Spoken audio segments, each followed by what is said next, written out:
as a topic, that was mentioned, we are talking about digital transformation and the impact that it is having on healthcare and the role that startups can play. India is embracing digital like never before. We hear of a lot of statistics. We hear that India is going to be having 800 million smartphone users in 2020. We hear that India is already a top destination for services like WhatsApp and Facebook and Skype. So in a way, there's a big digital wave, and healthcare is something that is not immune to it. And there is a big deal of digital transformation that is happening in healthcare already. And as CIOs, I think you're probably leading some of this as well. So I would like to kick off, this conversation with the questions to the distinguished panel of CIOs in terms of what does digital transformation, mean in your organization? How are you thinking about it, and how are you going about it? And I think we could take turns. Maybe Arvind, you could start, and then Ashokkan, and then Kumar. See, Aravindakshan, in terms of digital transformation, I think when you're looking at it from a health systems perspective, we're looking at it in terms of how can we ensure that in a model where patient centricity is supreme, how can we ensure our reach to the patients is maximized? Fully understanding that the prime force behind that patient centricity is the clinical workforce. So how do we ensure that the clinical workforce can do what they do the best and keep the rest of it in terms of their administrative activities as simplified as possible? Because all of them are absolutely important activities. None of the activities are done which is a waste of time or considered not important. So how do we keep the clinical force focused on their prime activity? In order for the clinical force to be effective, you need the operational angle of the health system to be functioning in a spectacular manner. So take an example here. Unless the operations is going to be working at a spectacular pace, your patient registration is not going to be successful. I'm talking the experience of the patient. When that is not successful, then you have that patient going into the doctor's office, and that experience is going to be spoiled. And when the patient is outside the health system, he's going to have a complete bad feeling, and that whole clinical encounter is probably going to be leading a bad taste. Here, over-encompassing the prime area of they had come for fundamental treatment which got missed in the process. So digital transformation is about ensuring each of these pillars that feed the healthcare system are working at as many high levels of optimization. So it's not about using technology that's cutting edge, bleeding edge, or any of those. But how can we find out, even if it's simple? So for us, digital transformation is about keeping it simple. I kind of, if I can allude to what Dr. Karanveer was mentioning, it's like a jet plane. You don't know the complexity of the jet plane, you just get into it and you fly. Did any one of us think how complicated the engineering behind an aircraft was? Digital transformation is like that to the health system. Your thoughts, Ashokkan? While I completely agree with Arvind what he said, so I'm left with answers to speak. But the way that we kind of approach is that we don't look for something inward into the organization for digital transformation. You look at what's outside is for the patients. If you keep looking at inward, you will be constrained with the boundaries of the walls to what you keep seeing. So you keep looking outward, look at the patients and the vast what is available, then you will be able to do a lot more to make the reach possible. That's how I kind of look at it from a transformation perspective. So if you want to transform, you look at something new or something different. You keep looking inward, you will not be able to. That would be my words. Kumar, what would be the top areas you think that, I'm sure these two gentlemen have, had an overarching approach, but are there any specific areas that you think that, digital transformation should start with, should focus on? I think, like I said, right, yesterday also, digital is basically a journey and it's not a one-off exercise. It's not something which we complete in the next 6 months and say that we have achieved the digital nirvana or whatever it is. But digital is all about customer engagement, putting the customer at the center. And, there are two stakeholders over here. One is your internal customer and other is your external customer, right? Or the external customer or the patients that are actually there. So some of the areas, when you talk about the external customers, how can we make registrations much more simpler? How can we reduce, waiting times in pharmacy or let us say in sample collection centers? How can we, improve the overall experience? Let's say even when they come for a health checkup, right? How can we improve that experience? So those are some of the areas that we can actually look at. In addition to it, maybe even during for an inpatient visit, what are the when we take these wards that are actually there, how can we improve the experience over there? Because they come there for treatment. Can we divert them? Can we engage them in a different manner so that they move away from their illness and experience something else, something nice before they go into the surgery. And it's the same thing holds good for the patient's relative also, right?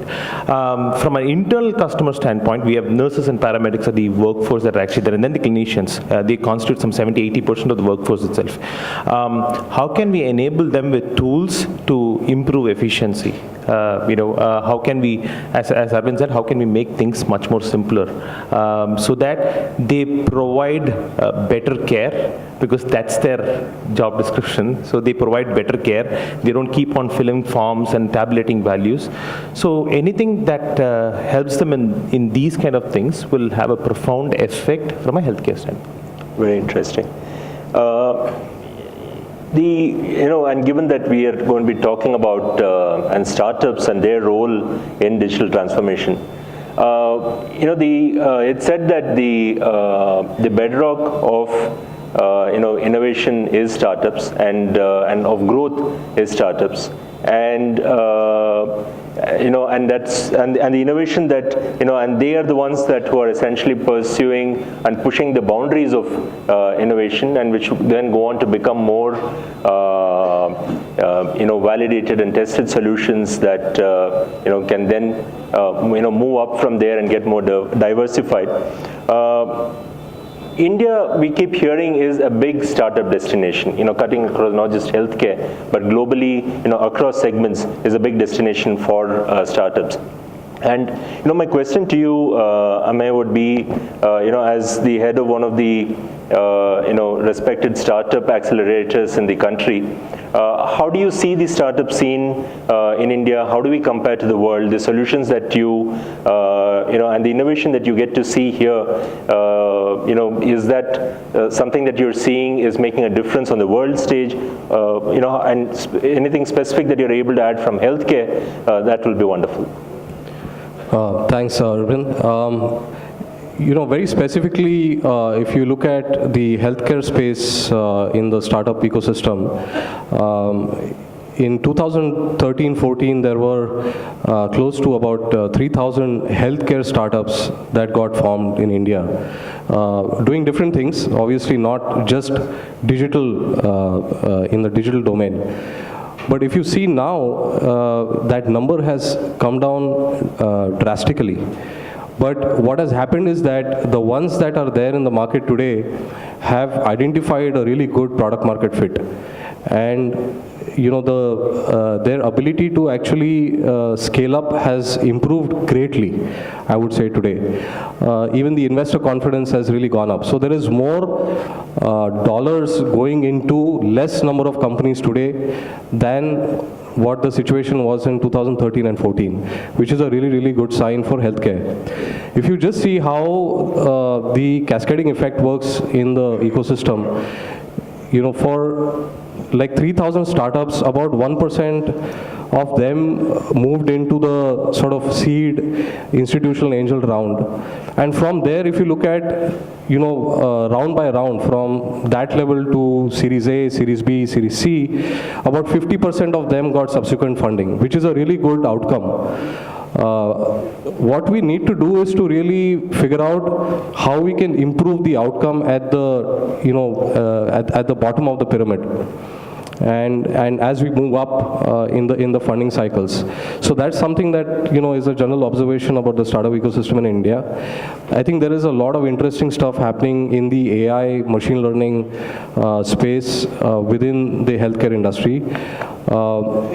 For it to take really great commercial adoption, they would require a very, very big platform to take their solution to millions of people, millions of patients. I think that is really, really critical, because the way I see it today is it's a little bit of a fragmented market. You might get to, if you're selling to enterprises, you might get to a few enterprise customers. If you're selling to, end customers, you might get to, a few thousand, hundreds of thousands, but how do you take it to millions? That is a real question in India. Just to follow up on that, and we hear this larger theme of, make in India and build in India and all of that as well, and there are, accelerators, incubators, government programs. What are some of these, avenues that are available to startups today, and, which can help them, go through this journey at every stage and then be able to see success, and the chances of that getting improved at every stage? What's available for startups really today? I think there are a lot of incubators and accelerators in the country. What is more important is, can you get a customer who can be a mentor? Because there is no better mentor than a customer. And that's what we have seen from our own experience at GenNext, that when you get a team into the company and that team is able to sell a product to our internal business, that's when the real validation happens. And if that account is large enough for that for that startup to prove their technology at a certain scale, then the repeatability comes from there. From there on, it all depends on how deep the market is in India. A lot of startups actually move from proving initially in India to start seeing, how they can go overseas, because the value that they will get from customers abroad will be a lot more than what they will get from Indian customers. But I think customer as a mentor is the most important thing in the ecosystem today. Very, very interesting point. That segue into my next question to you, Arvind. So Apollo has a healthcare fund, and there's some work on that side as well that's happening, isn't it? Would you want to tell us more about that? So Apollo's got the Apollo Research Institute, which is also also got a fund in terms of incubating healthcare startups. The whole idea being looking at it in terms of what can be a different way of transforming healthcare. How can it be done different? In terms, when I say difference not for the sake of difference, but difference for the sake of how can we look at outcomes.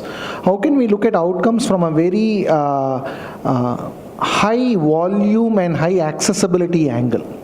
How can we look at it in terms of ensuring that it goes en masse and not as just a single high value niche product?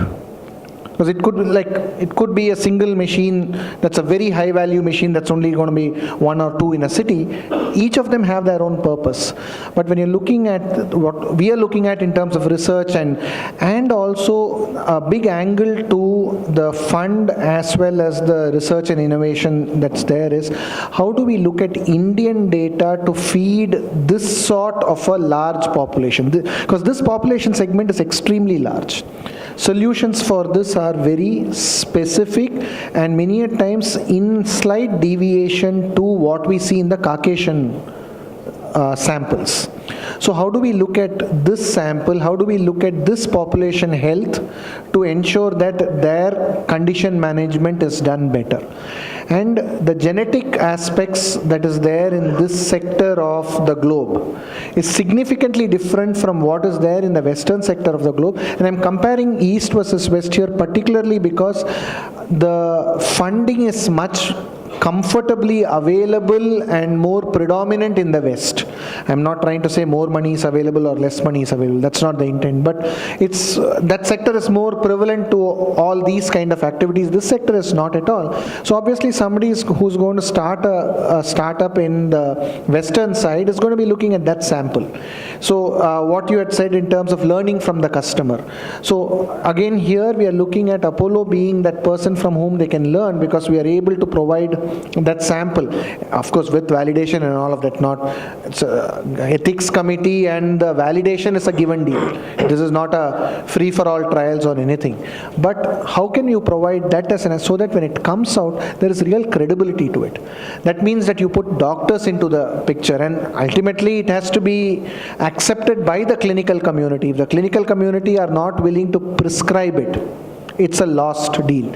So whatever are the challenges, including the challenge of change management, will be stuff that is going through. So when we are looking at it from the Apollo Research Institutes, the Apollo Research and Education Foundation and the fund, all of this are put in place. Of course it's not an Apollo centric product, so but just that the ecosystem is there for us to support. We are also willing to be the customers to it, because that definitely adds volume and credibility to the whole event. But it's being looked at as a healthcare startup so that it can benefit this side of population, if I may say. Right, right. And just changing tracks a little bit and moving back to digital transformation. One of the key refrains that we get to hear, though we spoke about a lot in terms of how technology can help and revolutionize healthcare. One of the common refrains that we get is that health IT often is going to add to the cost of healthcare, and ultimately it's a patient who ends up forking out a lot more money than they used to earlier. I would probably pose these questions in terms of how do you balance this out. I would probably want to start with with Kumar. Coming from an organization which the quest is for affordable healthcare, and that's a key core driving philosophy that we get to perceive, and also being a big pioneer in terms of health IT. How are you balancing both of these out if this is the common refrain that we get? I think a few important steps that we always take is, the first thing is to weigh any solution that actually, any technology solution that actually comes in, which is going to address the clinical area or the non-clinical area. We first understand whether it's a necessity or a luxury. That's the first question I have to answer myself, and then I have to take it to the steering committee and say, is this a necessity or a luxury? I think we have to give a very convincing explanation to say why it is a necessity with the relevant figures. If I pass that test, then we basically enter into a very detailed assessment. I basically, having come from a consulting background, I have a Six Sigma tool called as the Enterprise Pew Matrix, which everybody can actually use. It basically helps us to evaluate products based on requirements. So once you use such tools, you will come to understand what your requirements are, because it is very important to write down your requirements and not just talk on air. So even if the business team is basically saying that they need 10 different things, you can ask them to put that down, add in your technical requirements, and then grade the products that are actually there. Cost can be one, compliance can be one, standards can be one, features can be one, and that 90 or 100 attributes, whatever you do. And then once you grade those, then the product which has the maximum swing is identified, or it's ranked. Once that is actually ranked, then you basically understand, through sessions or presentations or meetings, to understand more on the product, and then select 1, 2, or 3 other products for a pilot.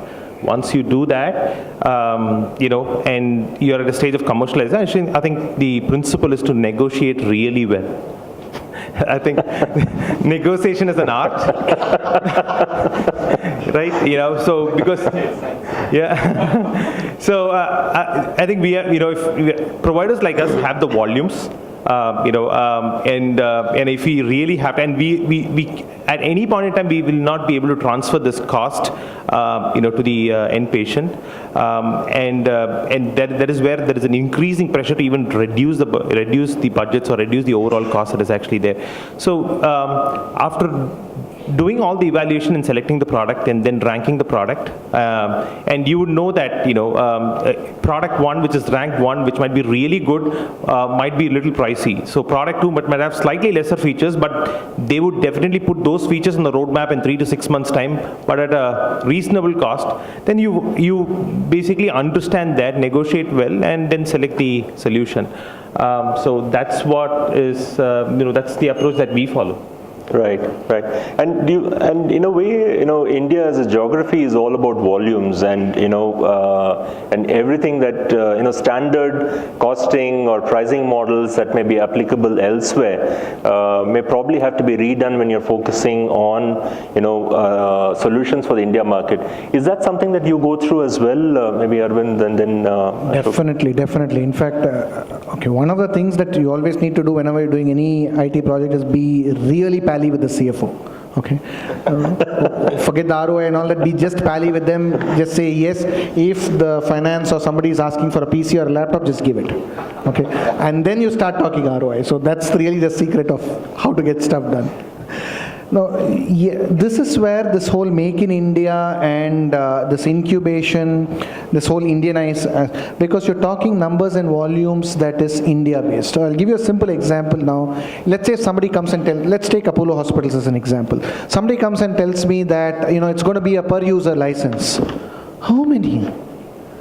80,000. Because for me, it's not about showing the number as who is on roll and who is not on roll. See, anybody who is a user of the system starts consuming it, then you start being accountable to it. So if you start looking at per user license, your numbers will go over the roof. And that you multiply even with 100 rupees, it's still not a sustainable number, because to what Kumar was mentioning, that's not a number that you can add into the bill from a recovery model as such. And again, I know I'm sounding very business-like when I say this, and probably with the media climate, this is not the best of language to use either. But look at it from an ROI or a costing aspect. This is not an element that you can put in. And whatever said and done, when it comes to health, that aspect of humanity and godliness continues to exist. We cannot take it away, no matter how we may speak about it. So with that said and done, you will have to look at money. So we'll have to work with the providers, whether it's a Western-based provider who's used to a different licensing model. Another part of the licensing model is the cost itself. It costs $20 in the US, so it costs not 20 into 65 here. You have to look at the cost of equivalent money of $20, not multiply 20 into, do a conversion rate and say, that's not possible. Manpower cost, we charge $10 an hour, so that means 650 bucks. An hour, and 10 hours is 6,500 rupees. A show of hands, how many people make 6,500 rupees per day here? We'll go to that job. Let's be honest. And which employer is going to pay that kind of money to all of us? We all know our salary levels.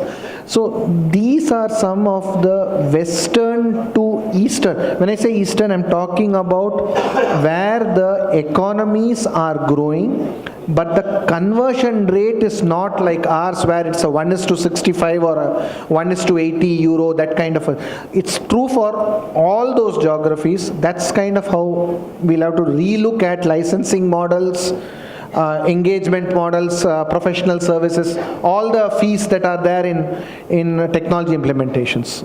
Ashokkan.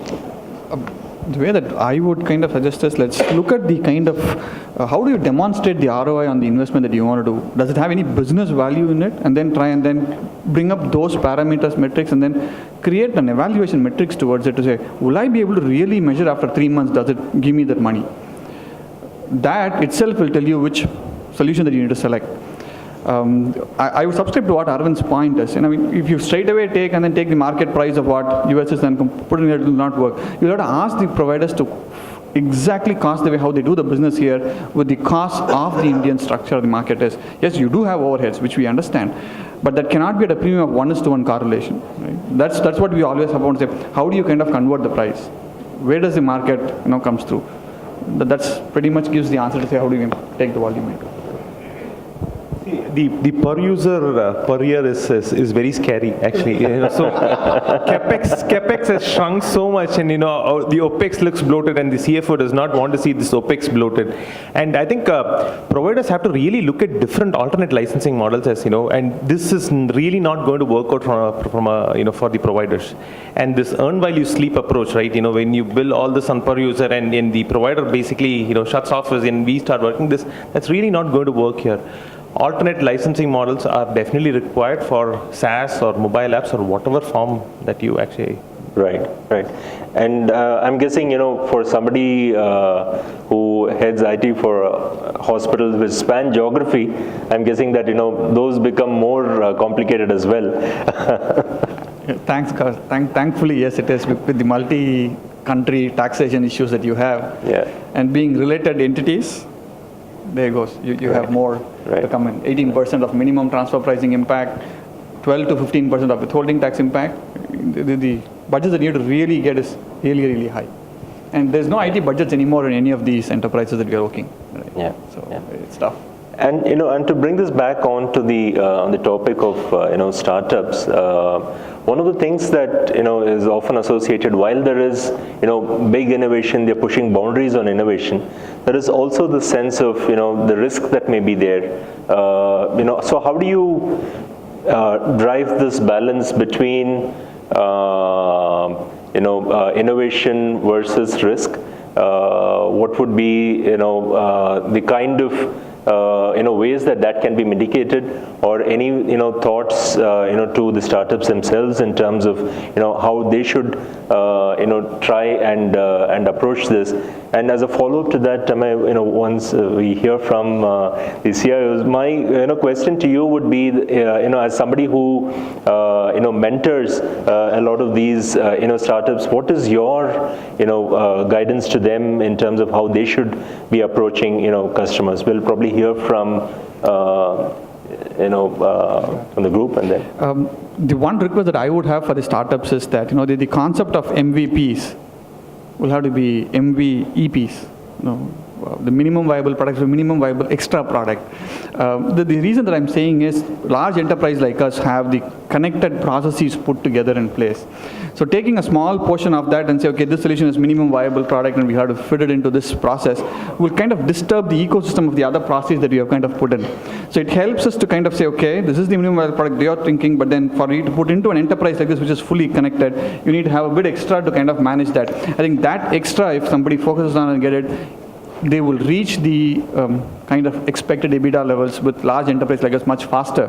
And it will also give us a much kind of ability to say, okay, I will not sit and think of what it needs to be. The entire thinking tank of what I need to do is kind of offloaded to somebody else. And I get a solution which is workable on the ground. I think that's something is key from my side, what I would say, for us to kind of get into a larger enterprise like us. I can tell you what we do in NH. There is a multidisciplinary team that is actually there who understand what the offering is. Once they go through that particular process, and when we get into the evaluation, detailed evaluation, you can really see whether the startups are really interested in addressing the problem statement that is actually there. Many of the startups whom we they only scratch the surface or the periphery of the healthcare. No one understands, even today, even till now, 2.5 years, in NH, I've not seen anybody coming and talking about addressing a core problem, in the healthcare. Something like Operation Theatre. There is so much of compliance that needs to be kept, so much of scheduling that happens, so much of manual paper that is actually there. Nobody has talked about this. Every startup has found an easy route to address an EMR or a telemedicine solution or an appointments management. Though they might definitely be problems, but the core of the problem, nobody seems to address that. So we are also very wary when it comes to understanding what the product is. Is it really fitting into our framework? Is there a problem statement over here? If there is a problem statement, then we go through the evaluation, understand what their interest levels are. Once you understand their interest levels, then you go through the if we are our first customer, then we have to sign certain agreements to ensure that we stand protected, because there is definitely a risk. Because many of the products from startup, they don't give too much of importance from a compliance and a security angle. the required encryption that needs to be there, because here we are dealing with personal identifier information and sensitive personal information and all the clinical records. So we have to be doubly sure that they are actually protected. So, we do those kind of checks and balances to ensure that we stand protected. Right, Amey, your thoughts, and I know you have a few healthcare startups as a part of your cohort as well. So what's your guidance to them in terms of their approach on this? So I'll speak in general terms and not very specific to healthcare. And what I've seen in the last couple of batches with startups that come to us. Typically when we get interested and we engage you and you're going through the mentoring program, we also take you to our top management, CIO, CTO level for a deep technical evaluation.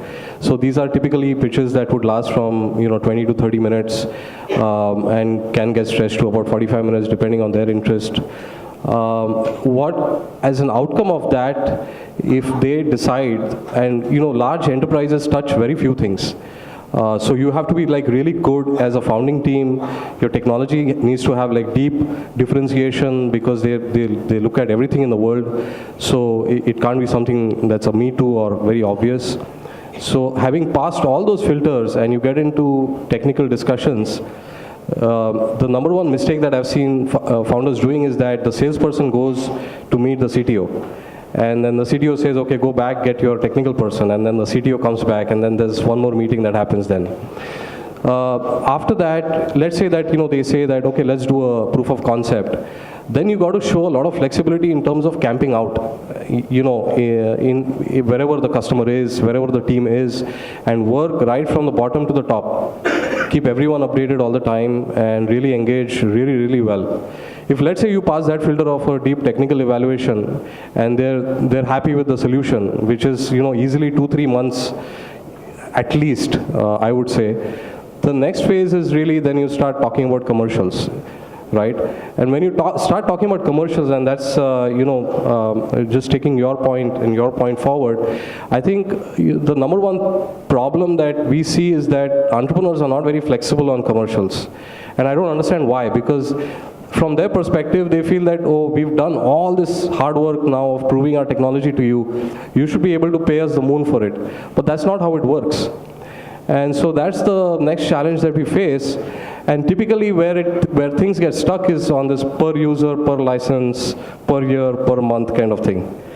And that's a really tough one to crack. And my advice to entrepreneurs is to be flexible. If you have the vision, which is the same vision as the CIO, as the same vision as the enterprise, then be flexible on how you want to get there.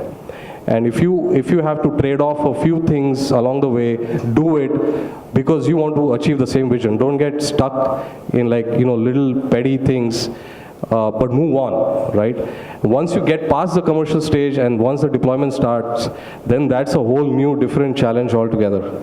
So that's typically the journey that I see and the challenges that I see, and that's generally my advice for entrepreneurs. So thank you so much. I think fairly homogeneous, kind of views and thoughts that I think we have got. And my takeaway in terms of, I think, the areas of digital transformation, something that I could, hear from, all three of you. In summary, I think it could possibly be summarized as, patient experience is a big factor. Operational excellence, solution which drive towards operational excellence, is also coming across a big factor. And last but not the least, clinical excellence. I think these are three things that I consistently heard, from all three of you. And I think that sets this up nicely for, some of the startup presentations that we are going to be seeing, subsequently. I think they also broadly fall into one of these, categories subsequently. Thank you so much.